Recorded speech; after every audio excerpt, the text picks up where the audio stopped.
어느 한 기자가 30년 동안 기자 생활을 하면서 한 가지 깨달은 것이 있다라고 말을 했습니다. 무엇이냐면 어떤 사람이 성공하느냐라는 것을 깨달았다는 것입니다. 기자가 30년 동안 만나서 인터뷰를 하면서 얼마나 많은 사람들을 인터뷰를 했겠습니까? 그런데 특징이 공통점이 성공한 사람들과 실패한 사람들을 만나서 인터뷰했는데 특징들이 있다고 합니다. 성공한 사람의 특징과 실패한 사람의 특징이 있다고 합니다. 성공한 사람의 특징은 어떤 특징을 가지고 있냐면 바로 자신이 어떤 길을 가야 할지를 아는 사람들이었다라는 것입니다. 성공한 사람들은 자신이 어떤 길을 걸어가야 할지를 아는 사람들, 이런 사람들이 성공했더라라는 것입니다. 그러면 실패한 사람들은 그 반대죠. 바로 남이 가는 길을 따라가거나 아니면 가야 할 길을 모르고 방황하는 사람들이었다라고 그렇게 말을 합니다. 그러면서 그는 성공의 비결을 자신만의 길을 아는 것이라고 정의를 했습니다. 물론 여기서 말하는 성공은 세상적인 성공을 의미합니다. 하지만 이 이야기를 들으면서 저는 우리 믿는 사람들의 삶에도 똑같이 적용되는 진리가 아닌가 하는 생각을 해봅니다. 그렇지 않습니까? 우리는, 저와 여러분들은 어디를 향해 가고 있는지 아십니까? 자신이 어떤 길을 걸어가야 할지 압니까? 이 길을 아는 사람은 정말 하나님이 기뻐하는 올바른 길을 걸어갑니다. 그런데 자신이 어떤 길을 걸어가야 할지를 모르는 사람들은 신앙생활도 방황합니다. 자, 여러분, 우리는 과연 어떤 길을 걸어가고 있습니까? 내가 어떤 길을 걸어가야 할지 알고 있습니까? 우리는 하나님께서 기뻐하시는 그 길을 알고 그 길을 걷고 있습니까?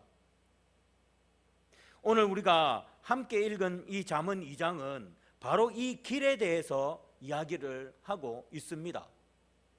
우리가 어떤 길을 걸어가야 하는지, 그 길이 얼마나 중요한지에 대해서 아주 구체적으로 말씀을 해주고 있습니다. 먼저 잠언 2장 1절과 2절을 다시 한 번 더 함께 읽어보도록 하겠습니다. 시작. 내 아들아, 네가 만일 나의 말을 받으며 나의 계명을 네게 간직하며 네 귀를 지혜에 기울이며 네 마음을 명철에 두며. 자, 이 말씀은 우리에게 하나님의 말씀을 단순히 듣는 것을 넘어서 하나님의 말씀, 곧 지혜죠. 이 지혜를 받고 지혜를 간직하고 지혜의 귀를 기울이고 지혜의 마음을 두라 라고 그렇게 말하고 있습니다. 그리고 3절과 4절은 마치 목마른 사슴이 물을 찾아 헤매이듯이 지혜를 갈급히 찾아야 한다라고 그렇게 가르치고 있습니다. 왜 지혜를 받고 지혜를 간직하며 지혜의 귀를 기울이며 지혜의 마음을 두고 지혜를 갈급히 찾아야 할까요? 왜 시인은 오늘 잠언 저자는 왜 이렇게 말할까요? 바로 그 지혜가 우리를 바른 길로 인도하기 때문입니다. 그 지혜가 바로 저와 여러분들을 바른 길로, 온전한 길로 인도하기 때문에, 그래서 지혜를 받고 지혜를 간직하고 지혜의 귀를 기울이고 지혜의 마음을 두고 지혜를 목마른 사슴이 시냇물을 찾듯이 찾아야 한다라고 그렇게 말하고 있는 것입니다. 자, 그러면 그 지혜가 우리를 어떻게 바른 길로 인도할까? 먼저 우리가 얻고자 하는 이 지혜의 근원이 어디에 있는지를 우리는 분명히 알아야 합니다. 제가 설교 말씀 드리지 않아도 지혜의 근원, 여러분 어디에 있습니까? 그렇죠. 하나님께 있습니다. 다 압니다. 하나님께 있습니다. 오늘 그 6절 말씀을 보십시오. 이렇게 말합니다. 대저 여호와는 지혜를 주시며 지식과 명철을 그 입에서 내심이며 라고 말씀합니다. 세상에 수많은 지식과 정보가 넘쳐나지만 참된 지혜, 정말 참된 지혜는 오직 하나님께로, 오직 하나님께로부터만 나옵니다. 세상의 지식은 우리에게 잠시의 성공을 가져다 줄 수 있지만 영원한 가치를 주지는 못합니다. 그러나 하나님이 주시는 지혜는 단순한 지식을 넘어서 선악을 분별하는 능력이며 인생의 올바른 방향을 제시하는 나침판과 같습니다. 그러므로 우리도 솔로몬처럼 세상의 헛된 것을 구하기보다 먼저 하나님의 지혜를 간절히 구해야 합니다. 그것이야말로 우리가 이 험난한 세상을 이겨낼 가장 강력한 무기이고, 또한 이 험난한 세상을 헤쳐나가야 할 안내자, 헤쳐나갈 길을 인도해 주는 것이기 때문입니다. 자, 그러면 이 지혜가 우리를 어떻게 바른 길로 인도할까? 첫 번째로, 지혜는 우리를 악한 길에서 보호합니다. 9절 보면, 그런즉 네가 공의와 정의와 정직 곧 모든 선한 길을 깨달을 것이라 라고 약속합니다. 하나님이 주시는 지혜가 우리 마음에 들어올 때 우리는 악한 사람들의 유혹과 그 길에서 벗어날 수가 있습니다. 이 악한 길은 우리의 생각과 마음을 어지럽게 하고 또 우리를 죄와 사망으로 이끌어 갑니다. 오늘날 여러분들, 우리 사회는 온갖 악한 유혹들로 가득 차 있습니다. 인터넷을 보십시오. 인터넷에서는 거짓 정보가 난무합니다. 제가 요즘 보니까 거기 약선전을 하는데 마치 유명한 사람이 진짜 강의하듯이 이제 강의를 하는 거예요. 우리가 언뜻 보면 강의해요. 근데 강의를 하는데 그 약을 선전하는데 보면요, 진짜 사람 같아요. 진짜 사람이 강의하는 것 같아요. 근데 그 다 AI가 만든 거예요. 가짜 사람이에요. 예?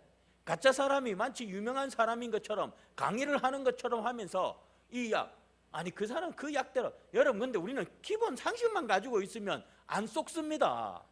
아니 그런 약이 있으면 벌써 약국에 출시돼야지 왜 약국에 안 나옵니까? 예? 아니 그런 약이 있으면 벌써 의사가 처방해야지 왜 의사가 처방하지 않습니까? 근데 사람들은 이런 생각만 하면 되는데 거기 귀가 쏠깃해가지고는 막 속아 넘어갑니다. 예? 공짜는 없습니다. 공짜는 없고, 예? 그런 약도 마찬가지예요. 며칠만 먹으면 뭐가 머리가 나고, 내가 그래 그 밑에 댓글 달려다가 제가 제 계정 이름이 교회 이름이 좀 저런 하여튼 이 기독교에 저걸로 돼 있다 보니까 괜히 거기다 댓글 달라니까 안 되겠더라고요. 그 계정을 새로 바꿔야 되나 막 제가 고민하고 있는데, 예? 야 그거 먹으면 머리 날 것 같으면 왜 약국에서 그거 안 파냐? 내가 막 그렇게 하고 싶더라고요. 막 그런데요, 얼마만 묵으면 머리가 풍성하게 날 것처럼 막. 여러분 이런 것들은 뭐 아주 그냥 뭐 약과지요. 어쨌든 이런 것들로 가득 차 있습니다. 인터넷엔 거짓 정보가 난무하고 미디어에는 자극적인 그런 내용으로 사람들의 마음을 현혹합니다. 돈을 위해서라면 수단과 방법을 가리지 않고 다른 사람을 해치는 일도 서슴지를 않습니다. 우리는 이러한 세상 속에서 지혜를 통해 옳고 그름을 명확하게 분별할 수가 있습니다. 하나님의 지혜는 우리에게 영적 분별력을 주어서 어떤 길이 하나님이 기뻐하시는 길인지, 어떤 길이 사탄이 파놓은 함정인지 깨닫게 하는 것입니다. 사탄이 파놓은 길은 넓고 쉬워 보입니다. 그러나 결국은 멸망에 이르는 길입니다. 그런데 이 지혜가 없는 사람들은 이 사탄이 파놓은 이 넓고 화려해 보이고 쉬워 보이는 이 길을 갑니다. 그 길이 멸망길인지도 모르고 가는 것입니다. 왜? 지혜가 없기 때문입니다. 지혜를 가진 자는 이 길을 멀리하고 좁고 험난해 보여도 하나님이 기뻐하시는 길을 택하게 되는 것입니다. 자, 그리고 두 번째로는 지혜는 우리를 음녀의 유혹에서 건져냅니다. 16절부터 19절은 음녀를 비유로 들어서 우리를 하나님으로부터 멀어지게 하는 죄악을 경고하고 있습니다. 음녀는 아름다운 말로 유혹하지만 그녀의 길은 사망으로 향하며 그녀의 걸음은 스올로 나아갑니다. 그녀의 집으로 가는 자는 아무도 돌아오지 못하며 생명의 길로 나가지 못합니다. 성경에서 음녀는 단순히 성적인 죄악뿐만 아니라 하나님을 떠난 세상을 쫓는 모든 죄악을 상징합니다. 돈을 사랑하고 쾌락을 쫓으며 명예와 권력을 탐하는 모든 행위가 바로 영적인 음녀와 같습니다. 이러한 유혹은 우리의 영혼을 병들게 하고 결국에는 하나님과의 관계를 단절시켜 버립니다. 오늘날 수많은 사람들이 바로 이 음녀의 유혹에 넘어가서 하나님과의 관계가 멀어지는 사람들이 너무나도 많이 있습니다. 그러나 하나님의 지혜는 우리에게 이 세상의 헛된 유혹이 아니라 영원한 생명의 가치를 보게 합니다. 우리는 지혜를 통해서 참된 기쁨과 만족이 어디에 있는지 깨닫게 됩니다. 지혜가 있는 사람들은 그 음녀의 유혹에 절대 넘어가지 않습니다. 참된 만족이 어디에 있는지를 알기 때문에 그런 헛된 만족을 쫓아가지 않는 것입니다. 이렇게 지혜는 우리를 악한 길과 음녀의 유혹에서 우리를 건져냅니다. 그런데 20절에서 22절을 보면 지혜가 우리를 악한 길과 음녀의 유혹에서 건져낼 뿐만 아니라 궁극적으로 의인의 길과 선한 자의 길로 인도한다라고 그렇게 말합니다. 20절부터 22절은 바로 이 지혜가 주는 궁극적인 축복을 선포하고 있는 것입니다. 지혜를 따라 의로운 길을 걷는 자는 땅에서 형통하게 살 것이며 온전한 자는 땅에 남아 있을 것입니다. 그러나 악한 자는 땅에서 어떻게 됩니까? 끊어질 것이며 또 간사한 자는 땅에서 어떻게 됩니까? 뽑힐 것입니다. 사랑하는 성도 여러분, 우리가 살고 있는 세상은 마치 정글과 같습니다. 여러분, 정글에서 길을 잃어버리면 못 찾는데요.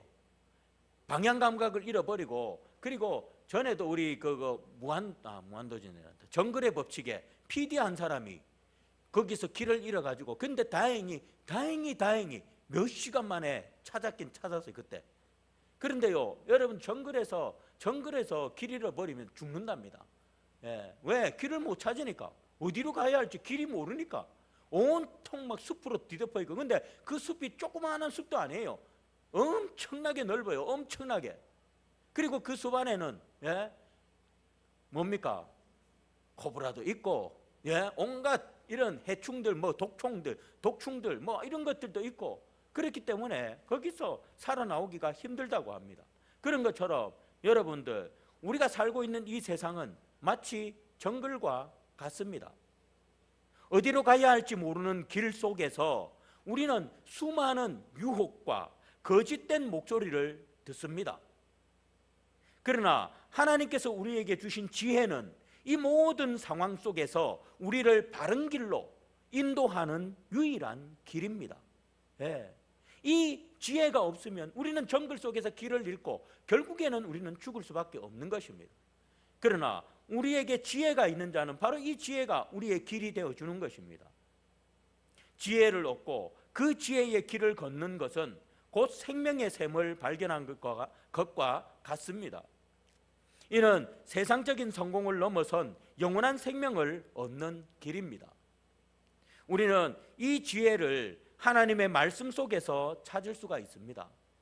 하나님의 말씀을 읽고 묵상하며 기도할 때 성령 하나님께서 우리의 마음을 열어주시고 우리를 올바른 길로 인도해 주십니다. 그러니 지혜를 얻기 위해서 아까 전에 지혜를 여러분 어떻게 하라고 했습니까? 거기 1절에 보십시오. 내 아들아, 네가 만일 나의 말을 받으며 나의 계명을 네게 간직하며 네 귀를 지혜에 기울이며 네 마음을 명철에 두며 지식을 불러 구하며 명철을 얻으려고 소리를 높이며 은을 구하는 것 같이 그것을 구하며 감추어진 보배를 찾는 것 같이 그것을 찾으면, 여러분, 우리가 지혜를 받고 지혜를 간직하며 지혜에 우리의 귀를 기울이고 지혜에 내 마음을 두고 지혜를 간절히 찾을 때, 그때 이 지혜가 우리의 것이, 그 지혜, 그때 우리는 지혜를 얻을 수 있고, 그 지혜를 통해서 우리는 이 험한 세상을 우리가 올바르게 걸어갈 수가 있는 줄 압니다. 여러분, 그러니 하나님의 지혜를 구하십시오. 그 지혜가 여러분의 발을 악한 길에서 지켜줄 것이며, 또 세상의 헛된 유혹에서 여러분을 건져줄 것입니다. 그리고 마침내 영원한 생명의 샘으로 여러분들을 인도할 것입니다. 우리 모두 지혜를 따라 의인의 길, 생명의 길을 걷는 그런 복된 삶이 되시기를 주님의 이름으로 축복드리겠습니다. 기도하겠습니다.